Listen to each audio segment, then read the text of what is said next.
या जेवण करू, रट्टावून काम करायचं, रट्टावून जेवण करायचं. मी मागच्या एका व्हिडिओमध्ये सांगितलं होतं की आपण जर निगडी साईडला गेलो, तिथून इकडे एमटी यावं लागेल. आळंदी निगडी ह्या साईडला गेलो का एमटीच यावं लागते बरं का आपणाला. पण काल कसं झालं, काल मी आळंदीला भाडं कोरेगाव पार्क टू आळंदीचं भाडं उचललो. आले मॅडम बसले, मॅडमला सांगितलं मी मॅडम मीटरने जावं लागेल. मॅडम म्हटले हो मी रोज मीटरने जाते, काय प्रॉब्लेम नाही, चालू करा मीटर म्हणले. मी OTP टाकलं, मीटरच चालू करायचं विसरलं. कोरेगाव पार्क टू पार येरवाड्याच्या पुढं गेल्यावर सिग्नलला थांबल्यावर हळूच मीटरकडे बघितलं.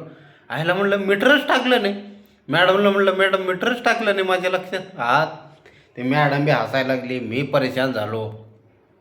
गेलो तसंच बिना मीटरचं.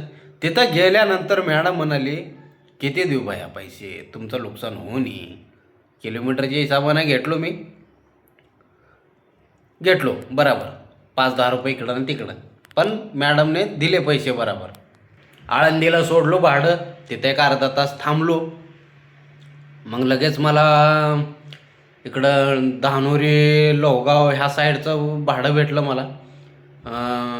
ते त्याच एरियामधलं होता, लोहगाव साईडला, वाघोली लोहगाव साईडचं. लगेच तिथलं भाडं उचललो. तिथून मग बरंच 3-4 किलोमीटर एमटी आलो. लगेच विमाननगरचं भाडं भेटलं. मला वाटलं होतं डायरेक्ट आता आळंदीहून एमटीच यावं लागेल, कारण की मला अनुभव कधी कधी भेटतो भाडं, नाहीतर सहसा भाडे भेटत नाही त्या साईडला बरं का.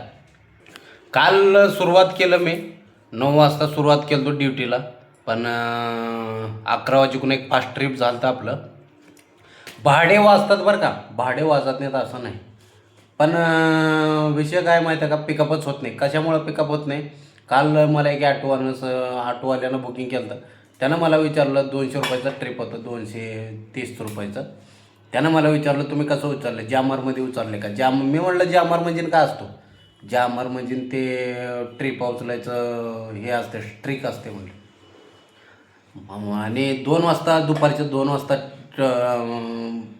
चालू होतं आमचं बोलणं. 2 वाजता 1600 रुपयाचा धंदा केला होता त्यानं. मी परेशान झालो.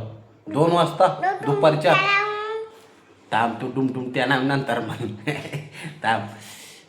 ते जामर वापरतात, त्याच्यामुळं त्यांचा धंदा होतो.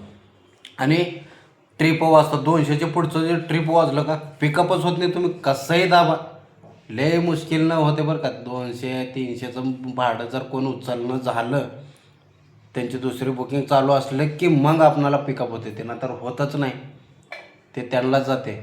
असं मी तेच विचार करतो, आयला आपला धंदा कसा होत नाही, आपला धंदा कसा होत नाही. धंदा ते जामरमुळं होत नाही आपलं. लोक जामर वापरायला लागल्यात आता आजकाल. जाऊ द्या म्हटलं, वापरू द्या म्हटलं, आपणाला काय टेन्शन. आपलं कधी धंदा होत नाही, कधी होत आहे कधी होत नाही. काल झाला आपला धंदा. हो मग काल शनिवार पण होता. मला वाटत होतं धंदा होत नाही, पण झालं. आज रविवार आहे. कसं आहे, रविवारी लोक निवांत उठतात बरं का, तेवढं काय गडबड करत नाही उठायला. म्हणून आपण बी जरा निवांत जायचं रविवारी एक दिवस बरं का.